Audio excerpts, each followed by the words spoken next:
আমার একটা ডিম ভাজি করে দেন। ভাইজান আপনি যে আন্ডা খাবেন আপনাকে কোন স্টাইলে ভাজি করে দেবো?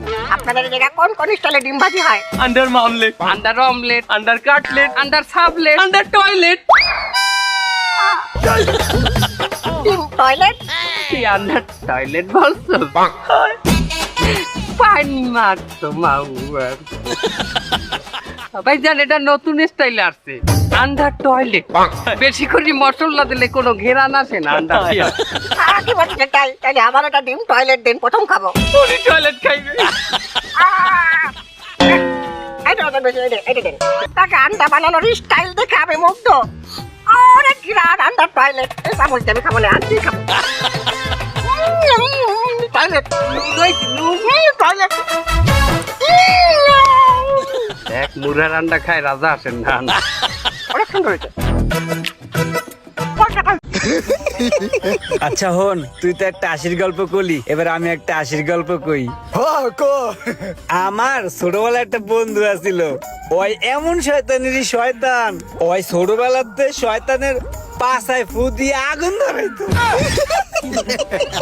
মামা সেই সেই সেরা সেরা। তারপর আমি ছোটবেলাতে যত আকাম সাকাম করছি আর ভবিষ্যতে যত আকাম সাকাম করবো সব ওর অবদান, ওই সব আমার ই গাইছে, যত বাট পারি চিটারি 2 নম্বরই কাম খাইছে। বন্ধু জানোস ওর লাখ লাখ টাকা আছে, কিন্তু থাকলে লাভ কি? ওই জীবনে কোন একটা বন্ধুরে একটা টাকাও খাওয়ায় নাই, এমনকি ওই নিজেও খায় না। কুই তাকে না ওটা ক্ষুধা লাগবে এই ডরে। তারপরে কি হয়েছে? আমার বন্ধু একটা বিশ্ব বাটপার, আমি স্বর্ণের অক্ষরে খুদাই করে লেখা দিমু আমার বন্ধু একটা বিশ্ব বাটপার। আমি গিনেস বুকে খবর দিয়া দিমু যে বিশ্ব বাটপারের তকমাটা আমার বন্ধুকেই দেয়া হোক। মামা হুন, তুই কি এই কথাগুলো আমারে কইতেছস?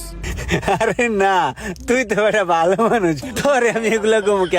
আমার একটা বিশ্ব বাটপার বন্ধু আছে না, আমি এই কথাগুলা হরে কইতাছি। না মামা, আমি বুঝছি তুই এই কথাগুলো আমারই কইতেছস। তুই এই পর্যন্ত যা যা কইছস সব আমার লগে মিলছে। মিললে মিলছে।